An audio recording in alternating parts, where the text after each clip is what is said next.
Disgaea 3 is a weird one. There are two versions of the game, which isn't unusual at all for Disgaea, but there is the lack of an accessible, definitive version. The closest thing we have to that is the Disgaea 3 re-release on the Vita, which has slightly different mechanics and more content than the original PS3 release had, and also inherently comes with all the PS3 version's DLC. However, this is not the version I played. I do have the Platinum Trophy on Disgaea 3, but it is on the PS3 version, and hence that is the version we will be talking about today. I originally wanted to do research on the differences between the two versions and do kind of a dual guide, but one, that would be a very big project, and two, I don't have a way of verifying the information I find firsthand, and would run the risk of inaccurate information talking about a game I haven't even played. Especially because the more I look into it, the more and more differences the Vita seems to have that I wouldn't have even been aware of. Therefore, I do eventually want to get my hands on the Vita version and a Vita in the future so I can platinum it and do a separate guide on it someday. For now, we are talking about Disgaea 3: Absence of Justice for the PlayStation 3. First things first, let's talk about mechanics. Just like in my Disgaea 2 guide, I'm going to assume you already know the previous mechanics that have been introduced and implemented in the series, so I'll be going over how they've changed, or not changed, in Disgaea 3, and of course explaining all the new mechanics the game has added. Starting simple with the shop, it's the same as ever, although you can only buy up to rank 30 items. I mistakenly said in my Disgaea 2 guide that you can only obtain up to rank 34 items outside the Land of Carnage. That is not the case in Disgaea 2, as you can get up to rank 38 items outside the Land of Carnage, including directly from the shop itself, but that is the case in Disgaea 3. And regarding mistakes, I'll usually have a pinned comment with corrections, so make sure to check. So the item rank limit outside of the Land of Carnage is 34, and the highest you can buy in the shop is rank 30. As usual, I'll have a good item rank chart linked in the description.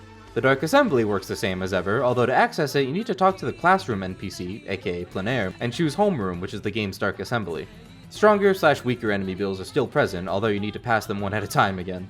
You can also still reincarnate and create characters as usual, and Disgaea 3 introduces a host of new classes. As far as the usual helpful skills go, aka buffs, the Cleric, just like in Disgaea 2, is the one that has all the usual stat boosting skills. It also has a secondary Evility it can learn, we'll get to how those work soon, called Light Grace, which increases the effective stat boosting skills by 50%. However, as far as sheer amount of buffing utility goes, the Cheerleader is a god. Not only can it learn all the stat boosts, but it can also learn skills that boost pretty much any of your other abilities, such as throwing range, number of possible counters, movement. It's insanely good, and I would recommend using them if you want to boost in anything ever. They'll also be really useful for some specific trophies. Also, for item world running, I very much recommend getting a Masked Hero, as it can straight up just fly over enemies and obstacles, and has the highest movement stat out of any other class, meaning you can absolutely zoom through these floors. The item world is almost exactly the same as in Disgaea 2 PSP/PC. Pirates still exist, although they're all new groups, but their appearance rate stays the same. Certain ones can only be found above certain floors, with more possibilities and therefore a greater chance of pirate spawning the higher you go. And I don't know if they work the same in Disgaea 2 or not, but I do know in Disgaea 3, pirates can't actually spawn in floors ending in 1, 21, 31, etc.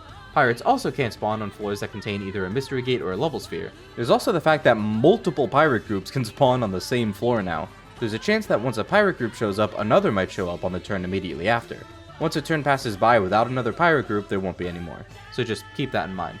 Additionally, instead of treasure maps, they now hold illegal tickets, which you can get from stealing them or just defeating the pirate group. Try to do this whenever you can, they will be very useful later. Because of this, thieves are also a very useful class to make in Disgaea 3. I would very much recommend investing in one, especially for a certain ability we'll be using later.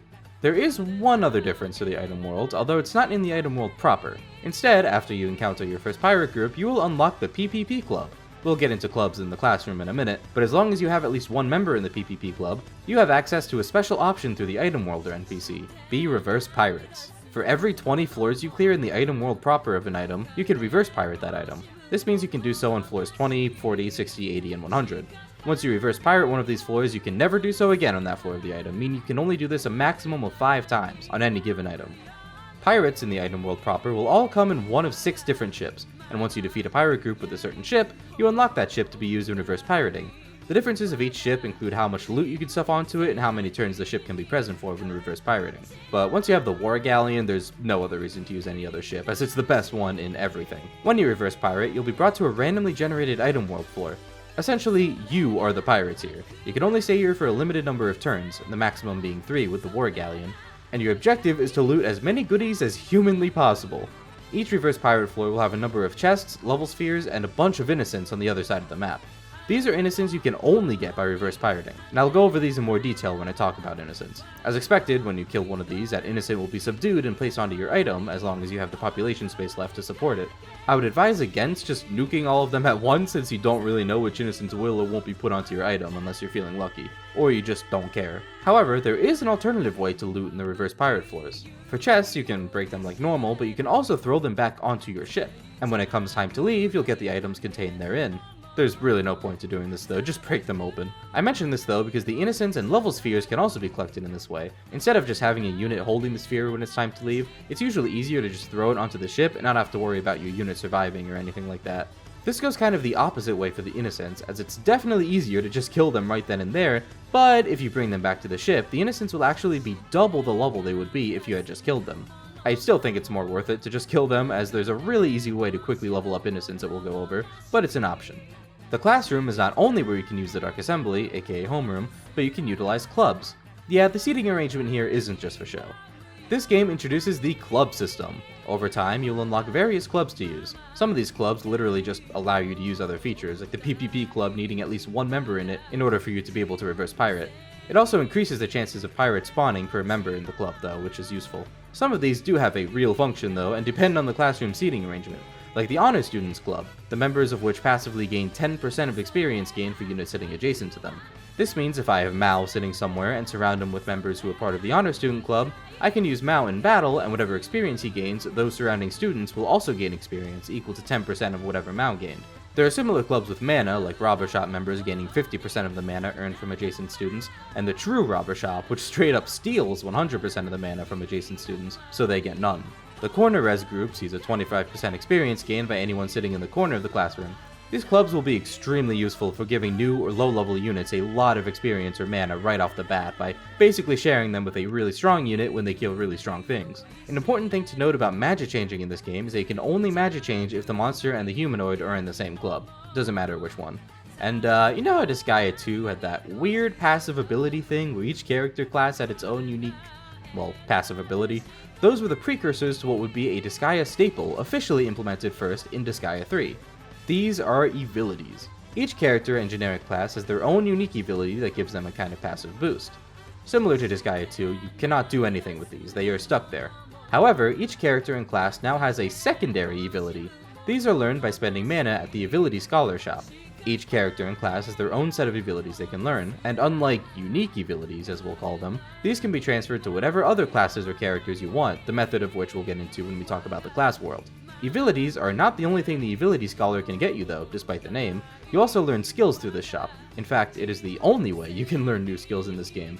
In previous titles, each character had weapon mastery, a specific affinity they had with each weapon that determined the amount of experience for that weapon they gained when using it. Their mastery in that weapon would level up, and it would both increase the damage done with that weapon and determine when new skills were learned. Well, no longer. Weapon mastery is non-existent here, and instead the more your character levels up, the more skills will be available to buy with this shop, also using mana. Each character has a weapon forte that dictates which weapons they can learn skills for. Some characters may not be able to learn all of the weapon skills inherently though, and may have to get them by passing them along from another character who can learn those skills using the class world.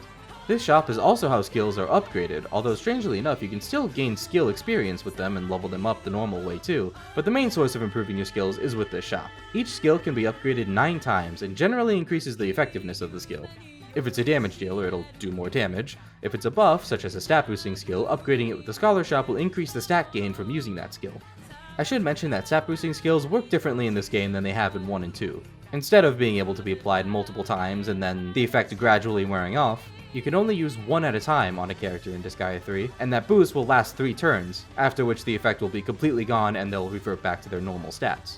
Upgrading skills this way is also how you increase the area of effect if it's a support skill. Be really careful when using this shop though, because upgrading a skill skyrockets its SP cost, and even if you have the mana to upgrade it, there is no guarantee you'll have the SP to reasonably use it, or even use it at all. And you cannot reverse your upgrades, so if you upgraded a skill too much and don't have the SP to support it, that skill is just going to be unusable until you do. So again, be really careful. Last but not least, there is the class world, not to be confused with the classroom. This requires a club to access, the Student Council, which is unlocked after map 3-3 in the main story. As long as one person is assigned to this club, the class world NPC will start showing up at random places around the hub world. If he's not in the hub, and you have someone in the club, go clear some maps until you get the notification that Prin the Vagabond has appeared in the hub world. This is the class world NPC, and its location is random, so good luck finding him. The class world functions a lot like the item world, except you're going into characters, not items. Don't worry though, you can still use the character that you're inside of, don't think about it too hard. Each class world run consists of 10 floors you go through, and the number of runs for any given character is limited by their skill level, whatever you picked when creating and reincarnating them. A good for nothing gets 1 run, and a genius gets 3. If you hit this limit, you can reincarnate to reset it, meaning you still basically have an infinite number of runs as long as you keep reincarnating the character. The enemies inside the class world will be roughly around the same level as the character you're going into, so keep that in mind. The purpose of running the class world is to give the selected character a number of benefits. You select whatever boost you want the run to give them before you start. These boosts are more movement, more throwing distance, more jump height, a higher crit rate, more counters, and 2 special ones, skill inheritance and Evility inheritance. The mana cost of each boost is displayed before you go in. They get more expensive the more you boost the same thing. How these work is that on floor 9 of the class world run, a portal will appear where you can set these in motion. A character can only inherit skills or abilities of members in the same club as them, it doesn't matter which one. When you go into the portal, the selection of all the skills or abilities possessed by other club members are available, and you can spend mana to learn one for the character you're inside. And you're using the mana supply of whatever character you're inside of, so make sure they have enough mana to purchase the skill or ability. Note that these mana costs are 10 times what they would be for learning them normally. So if the skill or ability normally costed 4,000 mana, it'll cost 40,000 for learning them through the class world. Although you can lower the mana cost if you want by clearing all the geoblocks on all the floors below and including floor 9.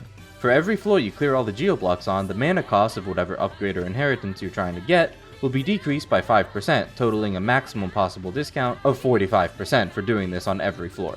And you can only learn 1 per run.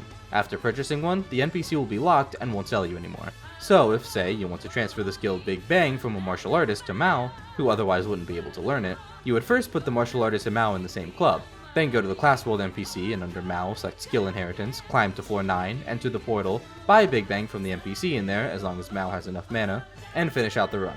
Except not so fast, because floor 10 hides a little secret. Clearing all the geoblocks on floor 10 will open another portal.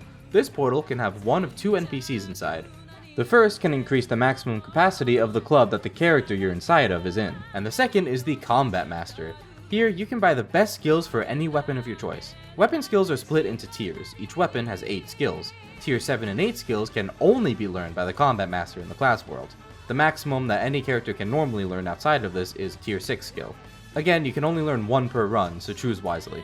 And you can also only spawn the portal once per run. Even though you're dropped back off at floor 10, clearing the geo panels again will not spawn the portal again, trust me, I tried.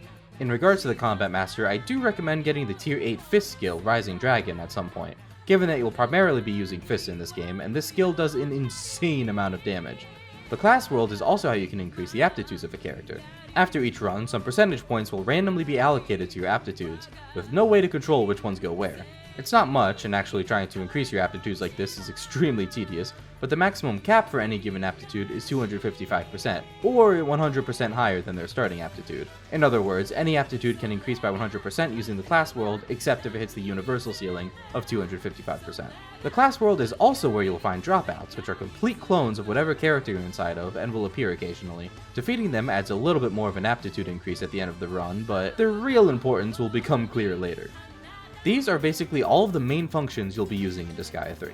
So before we get into the grinding, let's go over the important things you'll want to be looking for throughout your journey. Namely, which class to focus on, the best gear to use, and the important innocents.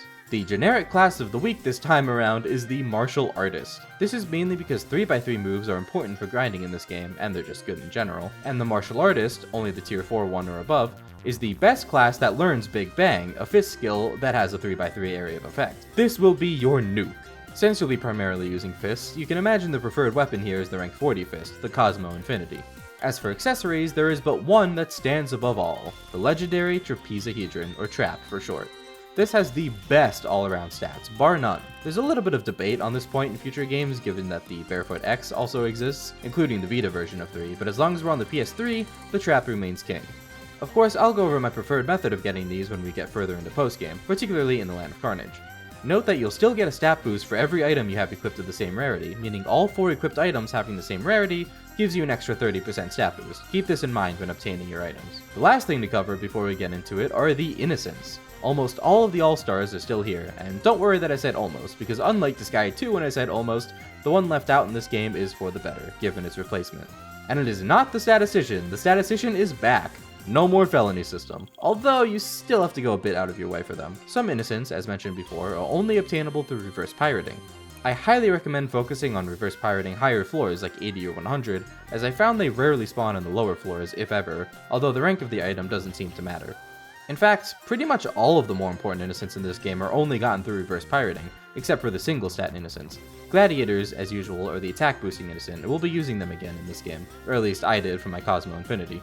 Other important returning specialists are the Professionals, the crit rate boosting Innocent with a max of 100, and that's kind of it, to be honest. Statisticians and Professionals are of course a must-have and can both be obtained through reverse pirating. There are also still Mentors in this game, which increases your skill experience gain, but with the new system of upgrading them through the Scholar Shop, I don't think leveling them up with experience is nearly as important or helpful. And given that magic is a lot less useful in 3 than it was in 2, the elemental affinity boosting Innocents are not as essential either. And there is a reason why magic is less useful. Disgaea 2 was the only game to tie elemental damage to your elemental resistance, meaning that your damage output will not be greater in Disgaea 3 as you increase your resistance to that element, like it was in Disgaea 2. However, that one missing Innocent I mentioned is the Arms Master. I guess that shouldn't be a surprise, since this game doesn't have Weapon Mastery, but it does have a replacement. Instead of Weapon Mastery being used to increase the effectiveness of a weapon, there is an Innocent corresponding to each weapon, as well as one for accessories, that just straight up increases the stats you gain from equipping it. All of these Innocents have a max cap of 500, meaning that putting a level 500 Weapon Mastery Innocent, as we'll call them, onto its corresponding item gives you 500% more stats than it would give you otherwise. Obviously, compounding this with the stats the weapon would have after maxing out its base level and stats gives you some absurd numbers. For fists, this Innocent is the Fist Fighter, and for accessories, the Innocent is the Guardian. All of the Weapon Mastery Innocents can only be found by reverse pirating. Don't worry about grinding for high level Innocents or anything, because not long into post-game, we're going to come across a method to raise the levels of Innocents quite literally exponentially, without having to just grind them by finding more. I will also note here that in regards to statisticians, 300 is no longer the cap. While it is still the cap for each individual Innocent, you can actually have multiple statisticians on an item and get the effect for all of them. Meaning, unlike in previous games, a 300% experience increase is no longer the limit. Theoretically, with 4 legendary items having 8 slots each after defeating the Item Kings, you can have 300% per Innocent, times 8 slots per item, times 4 items, equals a 9600% experience increase. Literally just put a shitload of max level statisticians on any 4 legendary items of your choosing, and go crazy. This is how it's possible to go from level 1 to level 9999 in literally just a few fights. This is now the only other Innocent that works this way, aside from the single stat boosting Innocents. And with that, we can actually start playing the video game. Starting with the main story, let's go over some maps that might be good for early grinding. For some really early grinding, 1-8, Strongest Crossroads, has some experience boosting panels you can use. Also, this game has a weird habit of closing off some maps after clearing them once, making 1-8 really look like 1-5 since 3 of the maps are inaccessible after the first clear, so I'll try to be specific about the names of the maps to avoid confusion. I've read that 2-1, Childhood Memories, is a pretty good map to grind on since there are a lot of experience boosting blocks, and there's a particular strategy involving combining all of the other enemies into the Cleric, since the Cleric is higher level but also a weaker enemy, being more for support, so you can get her to a high level by throwing all the brawlers into her and you'll be relatively safe to power level this way. I never did this myself, but try it out and see if it works for you. 4-3, Eternal Teardrop, is one of those maps that has a 10% enemy level up tiles, so you know the deal. Wait for the enemies to be a high enough level, then destroy the block at the other end of the map to stop the leveling up and wipe out the enemies. Although, given that the block here is very far away, you'll probably be fighting your way to it before the enemies are really at your preferred level to avoid them getting too high, so it's kind of a balancing act. 5-2, Organized Corridor, is actually kind of a cool one, just in the sense that it utilizes a property of enemy spawn portals that I didn't know was a thing before making this guide. The portals will spawn enemies every turn until turn 10, and when it comes to these portals, executing an attack normally by hitting the execute button to kill the last enemy of the map will reasonably clear the stage, but pressing end turn to perform the finishing blow will still give the enemies an opportunity to spawn out of the portal, even if all the other enemies are killed for whatever reason. So basically, just keep killing the spawned enemies with end turn, and you'll just have a 10 enemy wave to kill if you can handle them. 5-5, Rotten Grudge, I've also read about some success on, although again, this is one I didn't really use much, so you can test it out for yourself. Although the neat thing about this map is that these enemies are inherently level 33, meaning if you combine 3 of them together, the resulting enemy will be level 99. Why is that important? You'll see with this next map. 7-3 Corpse Eaters. This is the big one. Once you reach this map, it is full speed ahead. Upon revisiting, this map will simply have a 3x3 formation of level 51 enemies on experience plus 100% tiles.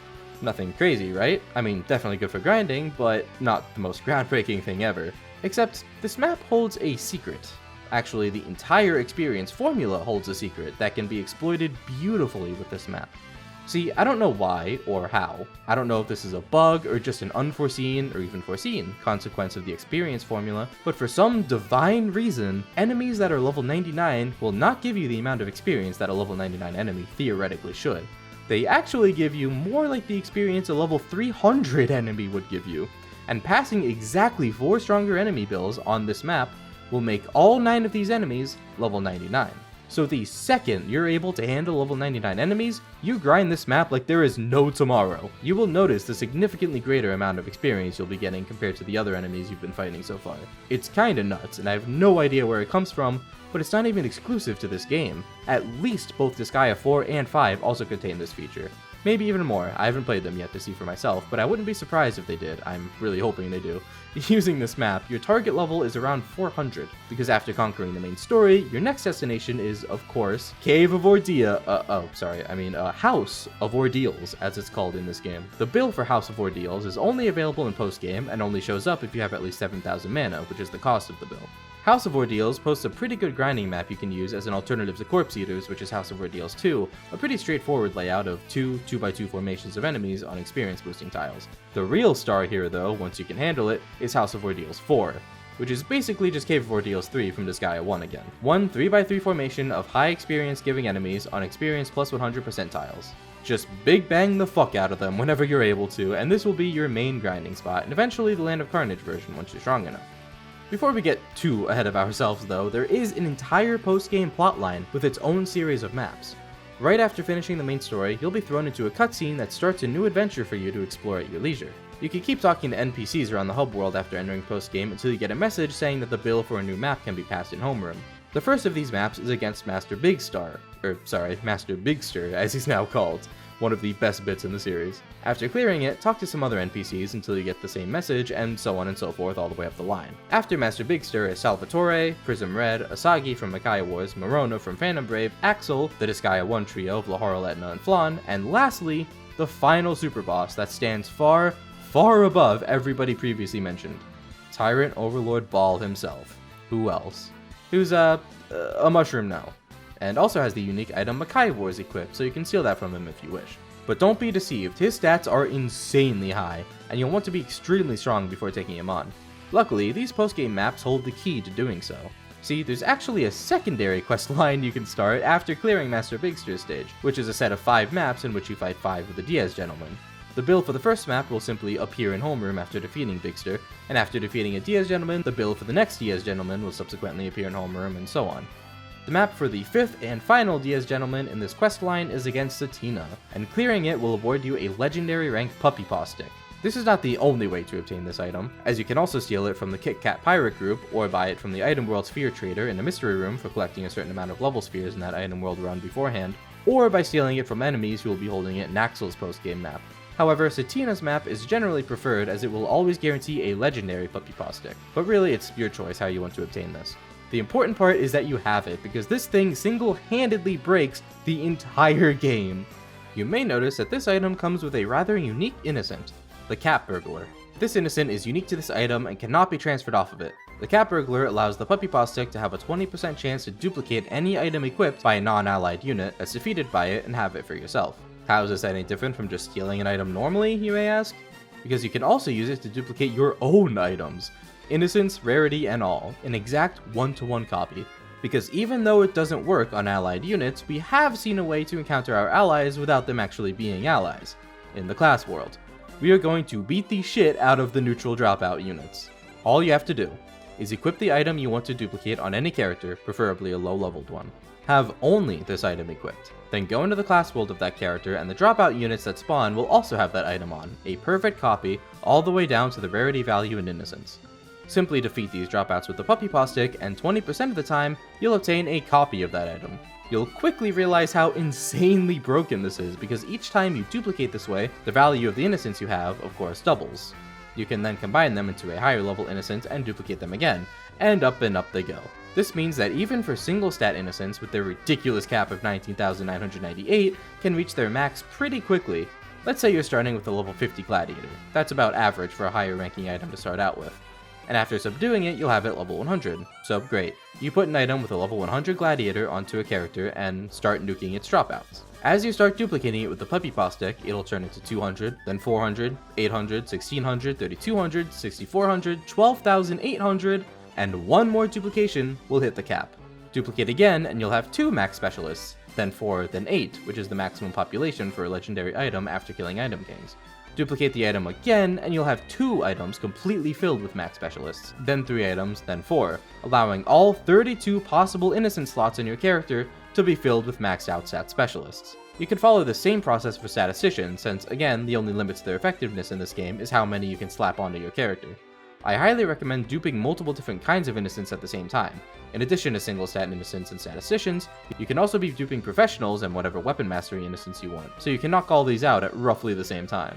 As you can imagine, the puppy paw stick also saves you from the hassle of having to obtain multiple Tripizihedrons and max them out individually, as once you get one and get it to max stats, you can just puppy paw stick and bam, now you have 3.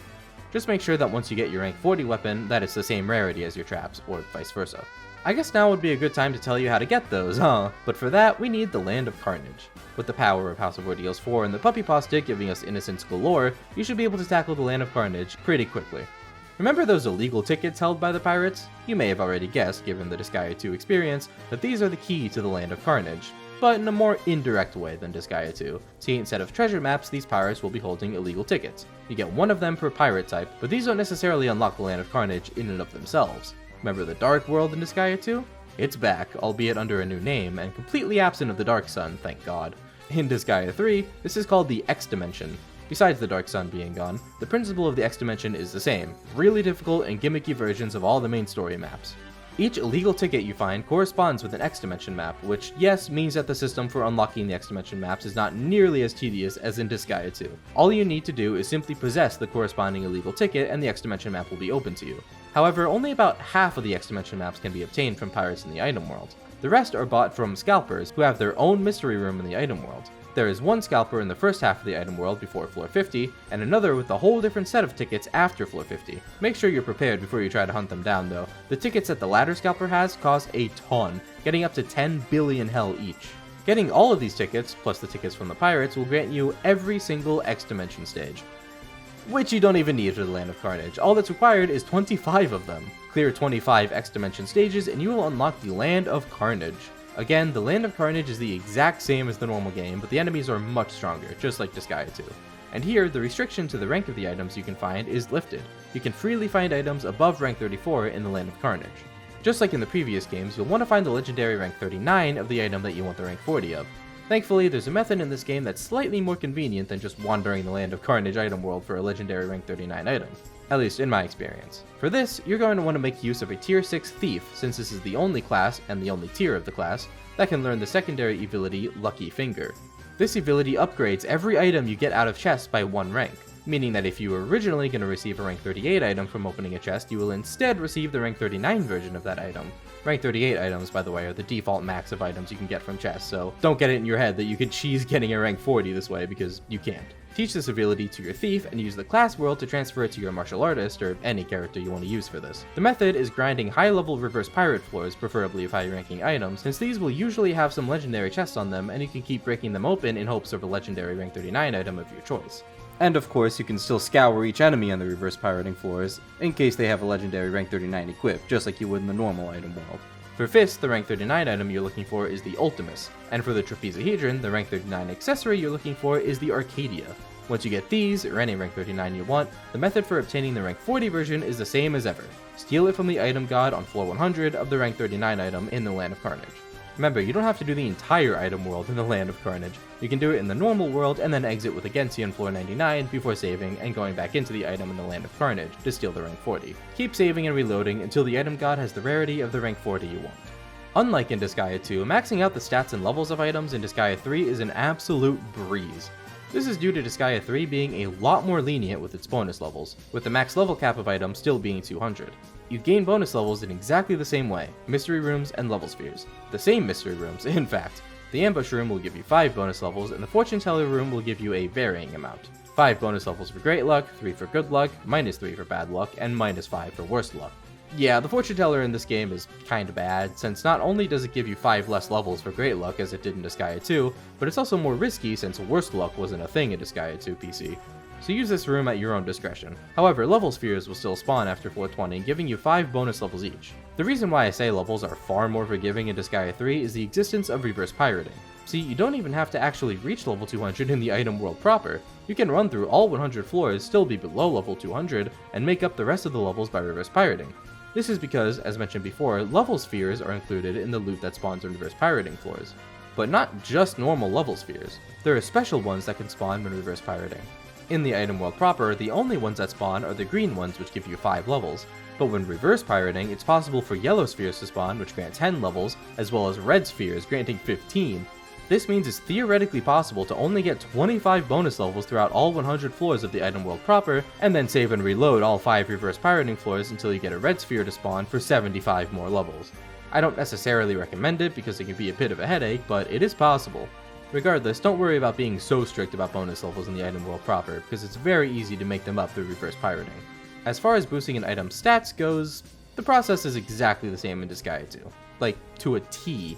Get all the innocents out of the item by entering floor 1, subduing the innocent that appears, moving it out of the item, and rinsing and repeating, saving and reloading if the innocent doesn't appear. Then fill your item up with single stat innocents of whatever stat you want to focus on, doesn't matter what level those innocents are. Double kill every item boss, making sure to progress to the innocent town and pass the more stat bill after the second item boss kill on floors 10, 20, and 30, with the additional step on floor 30 being to add another single stat innocent after each item king kill, since this increases your max population up to 8. And that's it. I will make another verbal correction here though. I stressed in my Disgaea 2 guide to have your item level up to 200 on exactly the 100th floor to get the stat bonus from the item god, but it came to my attention afterwards that this bonus is actually applied retroactively, so it doesn't really matter. The same holds true in this game, so don't worry about that. Follow these steps for maxing out the item's stats, exactly like Disgaea 2. Get your item up to level 200, max out the levels of your single stat innocents with the puppy paw stick if you haven't already, and don't forget about that level 500 weapon mastery innocent, and also a level 100 professional somewhere on your person. Duplicate the item as needed, aka if it's a trap, so you can have 3 of these equipped, and you will be a god amongst demons. Which also means you can start hunting down some trophies. The trophies of Disgaea 3 are generally a lot more random compared to other entries. This is probably because the game was made before trophies were even a thing and were retroactively put in once PlayStation required games to have trophies. I took a look at the list of the Vita trophies and they look a lot more streamlined and in line with the general trophy list you'd expect from a Disgaea game. There are really only a few in this version you'll naturally get when leveling, excluding all the pirate ones. These are the trophies for dealing both 1 million damage and 100 million damage. There's also a third damage trophy, but we'll get there. There's one for persuading by force in the homeroom, and one for jumping 100 times in the hub world. If you're a true gamer, you may also already have the trophy for playing the game for 10 hours straight without turning it off. This one is pretty self-explanatory. You can also just cheese it by leaving the game running while you're sleeping or doing something else. Now, you may notice when looking at the list of all 51 trophies, 50 excluding the platinum, is that nearly half of them pertain to killing all the pirate groups. This means you need to encounter every single type of pirate group possible and defeat them. There's a trophy for each one of them, totaling 24, which includes 3 very rare pirate types. One of these is the Pretty Pirates, which can only appear above floor 91, and the other 2 can only appear above floor 91 in the Land of Carnage. These pirates are the Ball Pirates and the 10 Gents, which are the Diaz Gentlemen. These 3 pirate groups may take you a long time to find, but they do exist, I promise. It doesn't make a difference what rank or level the item is as long as you're above floor 91, and in the case of Ball and 10 Gents, also in the Land of Carnage. Make sure to completely fill the PvP club with members to increase the odds of encountering pirates, and maybe even increase the member limit with the class world. Remember that pirates spawn at the end of an enemy turn, so wait 1, maybe 2 full turns, and if they don't spawn, they're probably not going to spawn at all on that floor, so keep going. There are trophies for completely running an item world from floor 1 to floor 100 without ever leaving it, both in the normal world and in the Land of Carnage. Unfortunately, these don't stack, meaning if you do the Land of Carnage trophy, you will not also get the regular trophy equivalent. That's exclusive to the normal world for whatever reason. There are also a number of trophies linked to certain mystery rooms in the item world. These are all pretty straightforward. The most specific of these is the Trophy Shop trophy, since this room only appears above floor 90 in the item world, and the sole purpose of this room is to give you this trophy.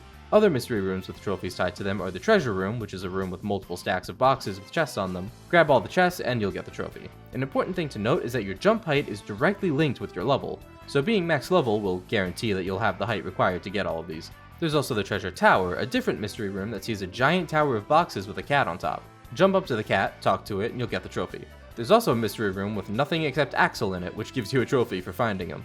And since I have no idea how to structure the pure shenanigans that all the rest of these trophies have you doing, except for two I know I want to save for last, let's just start firing these off in the general order of easiest to not easiest.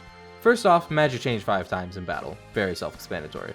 Capturing an enemy. Take an enemy and throw them into your base panel. This will capture them and put them on your team, but only if Mao is higher level than them, and if it's a class you have unlocked, which also applies to specific tiers of classes. If you don't have that class unlocked, or even if you do but don't have that tier of it, you can't capture it. The 10 towers, pretty straightforward, just stack together 10 units, attack and kill an enemy, bada bing bada boom. Get hit by ABC Gum. You will find this big ass Prinny statue in the hub world in chapters 1 through 4, and also in the postgame. Read the back of the statue 9 times, and you'll get a nice little whack and a trophy. Receive 4 and move 20. Honestly, just go for receive 9, move 60, and you'll automatically get the other one as well. Despite the very cryptic names, these are pretty simple trophies. These refer to a character being thrown on top of a monster, receiving, which will propel that character in the direction the monster is facing across a certain amount of collective panels, moving. So, receive 9, move 60 means throw a character onto a monster 9 times in succession across 60 collective panels. Except that you can't have a character throwing and a character being thrown, since that only leaves 8 other units to receive, so this also works with any throwable item. The easiest place to do this is the very first map, the practice room, since it's such a small area, but still just big enough to pull this off. I recommend using 9 slimes and loading them all with boots so they can move around easier. Slimes have the highest throwing range in the game, being 7, making them ideal for this trophy. Make sure to have all your slimes in these exact positions, throw a geoblock onto one, and watch it fly. Oh yeah, you can do that with monsters. Starting from Disgaea 3 and re-releases of Disgaea 2, monsters have this neat ability to passively throw a character or item that's tossed onto it. They can't hold things, instead immediately bouncing them in the direction the monster is facing, and their throwing stat determines how far that thing will go. This can be chained to other monsters and also doesn't use up their action, meaning you can do this however many times you want with any given monster. This will come very handy later. Clear geo panels with 5 color changes in a row. There's a relatively easy map you can get this trophy on, which is 3-7, Board Conspiracy. However, this map cannot be accessed again after clearing it for the first time, so you'll need to start a new cycle by talking to the Time Traveler NPC, which is this masked hero in the lower corner of the hub world, to start the story over. Once you reach Board Conspiracy in Chapter 3, simply take this blue geoblock, throw it onto a red panel, destroy it, and that'll start a chain of exactly 5 color changes and pop the trophy. Alternatively, you could just try to find an item world map that has 5 different colored panels and blocks you could chain together, but the Chapter 3 map is a very safe and simple option. Somewhat related to the last trophy, there is the 10 block combo trophy, which has you clearing geoblocks with 10 color changes in a row. This means clearing geoblocks by throwing one next to another of the same color, and those disappearing causing another same colored combo of blocks to disappear, and so on and so forth. This color swap must happen 10 times in a row in one singular action. The generally recommended map to do this on is Childhood Memories 2-1. The strategy here is painful. Essentially, you want a clean row of geoblocks down the middle of the map of height 2. These blocks should be alternating red and yellow, such that once you throw a same colored block down at one of the ends and start the reaction, they keep falling and starting another reaction all the way down the line. I very much recommend using units with 0 counters as to not accidentally kill all the enemies and clear the map, or just use one to blockade one of the enemies into a corner while your other units do the work. This is really hard to put into words, so I'll try to put a clear visual up to look at, and make sure not to accidentally throw any same colored blocks next to each other before you're ready, lest you screw something up and have to start over. Counterattack 10 times. You can get 2 characters to the maximum counter level, which is 9, by grabbing 2 units with a base counter of 3, which I believe is the most any class can have inherently. This includes the martial artist, so you can use 2 of those to pull this off. You can equip them with fists, as is natural for martial artists, to increase their counter by 2. You can further increase the number of counters they have through the class world by another 2, and yet another 2 using the cheerleader's counter boosting skill. I'd recommend using the X-Dimension map Strongest Crossroads for this, since it's covered in reverse damage tiles, so you don't have to worry about your martial artists killing each other. If you don't have this X-Dimension map, just make sure you have a healer nearby to ensure they don't kill each other. The best way to do this is probably to put your best defensive items on your martial artists. If you are using the X Dimension map though, just clear all the enemies except the cleric standing on top of geoblocks. They won't move or attack you if they're far enough away. Place your 2 martial artists down and have them beat the shit out of each other until they've collectively countered each other at least 10 times. This has to be in one action, so just keep trying until you get it. Not the only time we'll be doing that on this map, by the way. Combo number 255. Beat the shit out of each other more this time. The more a unit attacks other units while standing in the same place, the higher their passive combo gets, which increases the damage they deal as long as they don't move from that spot. This combo can go up to a 256 times multiplier plus 475%. At least that's what it literally reads on the nameplate. I don't know exactly what this means. I think the percent is how much of a damage boost they're getting based off the amount of hits they've gotten in the combo, which would be 256. I could be wrong, but regardless, building up a combo does increase your damage, and you can employ the same method as the counterattack 10 times trophy, and just keep going until you hit the maximum multiplier of 256. Or you can hold off a bit, because getting this max combo is a borderline requirement anyway for the last trophy we'll go over. 10-piece combo meal. Defeat an enemy with 10 combos or more. This means attack the same enemy in one execution with 10 different attacks. The Basiel class makes this significantly easier as its Evility lets it attack twice if it hasn't moved that turn. You'll have to carefully balance not dying to the enemies and also not killing the enemy prematurely by accident. The best way to do this is by loading them up with your best defensive items, but nothing that increases their attack too much. Have a super strong Basiel, probably with attack boosting items, get the last hit in to ensure the enemy is defeated at the end of the turn. And just like that, we only have 4 more trophies, and 3 of them we can knock out at the exact same time. These are the Reverse Bandit, Reverse Robber, and Reverse Viking trophies. The first has you looting all the treasure chests, the second has you looting all the innocents. These must be thrown onto your ship and taken away, you can't just destroy them for the trophy. But these trophies don't really matter, because the third trophy automatically includes these requirements and more. Reverse Viking. In any given reverse pirating map, loot everything. Every single chest, every single innocent, and the level sphere, in a single run. And again, you must throw all of it onto your ship and leave with it. Remember that even the best ship, the War Galleon, still only gives you 3 turns to do this. To put it bluntly, this is an insane trophy. We need to abuse everything we can here. First off, cheerleaders. At least 2, one for a movement boost and one for a throwing boost. Upgrade these skills to their max so you can buff every unit at once, or at least 9 of them, and so the buff will be more effective. Oh, and of course, load everyone up with the best boots you have for even more movement. You can also use the class rule to boost each character's inherent movement and throwing range. Next, use some slimes. The passive monster throws will be extremely useful here. It's much more difficult than it sounds, but basically you'll want to set up some slimes in certain areas of the map so you can position them at any given moment to chain into each other. Since their passive toss doesn't use up their action for the turn, you can keep moving them where you need to in order to chain to throw together, then moving them back or somewhere else in the same turn for another chain depending on what's happening. This versatility is essential to pulling this off. You'll want your humanoid units to be moving around the map, grabbing loot, and throwing it onto one of the slimes so it automatically goes onto the ship. Since these maps are randomly generated, some will certainly be more suited for this task than others. Don't be afraid to just keep reloading until you get a map that looks more doable. Once you finally pull this off, we have one singular trophy left. 10 billion damage, man. The name of the trophy really gives it away. For this, you need to deal 10 billion damage in a single blow. As usual, make sure skill animations are off for this. If you happen to have the DLC for this game, getting 10 billion damage is an absolute joke with the existence of Hero Prinny, who has a skill that increases the amount of damage he takes by 10 times. There are various builds and methods you can look up utilizing this, but I never bought any of the DLC, so we're doing this the hard way. And quite frankly, the method for this is extremely interesting. Contrary to basic intuition, we are not going to be focusing on attack or really any raw damage. We're actually going to focus on healing, specifically with Flan.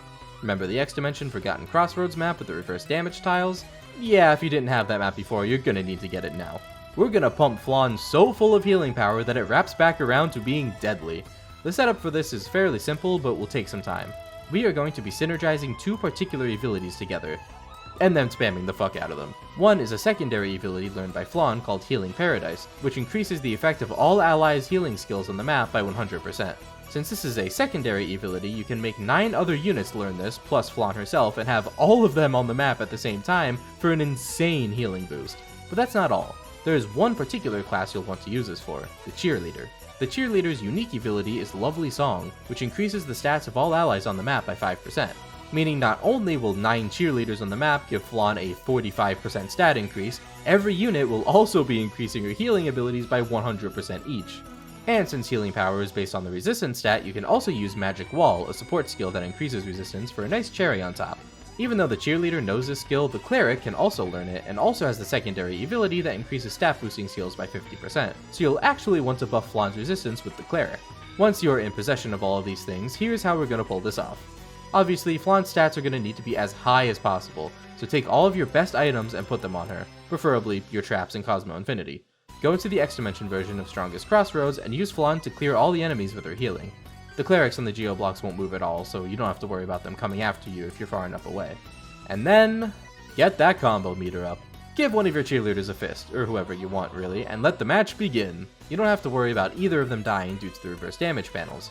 It'll take you a little while to get this combo maxed out at 256 times, but make sure Flaan never moves from her spot the entire time. You can just attack one of the cheerleaders for the 10 billion damage after you get this combo up. Don't get it in your head that you need to go to the enemy and attack them. Once you're ready to unleash your power, take your cleric out, cast Magic Wall on Flaan, wait a turn, put her back in, bring all your cheerleaders out, and let it rip. You should annihilate 10 billion damage this way, and if you've done everything else, you will finally obtain that sweet 4.0 GPA Platinum Trophy. You have done it. You have conquered yet another Disgaea game. You are truly Evil Academy's #1 honor student. Of the PS3 version. I know the Vita version has even more content to it, and I may cover it someday, but this is where our Disgaea 3 Absence of Justice journey comes to a close. Pat yourself on the back, take a breather, and enjoy your platinum. Until the next Disgaea entry. If you enjoyed the video or found it helpful at all, you can hit the silly YouTube buttons down below, and if you have any questions, feel free to leave them in the comments and I will do my best to answer. I also have some socials and a Discord server you can join to keep up with me on the channel. Thank you so much for watching. There will be more Disgaea guides in the future, and I will see you in my next endeavor. Peace.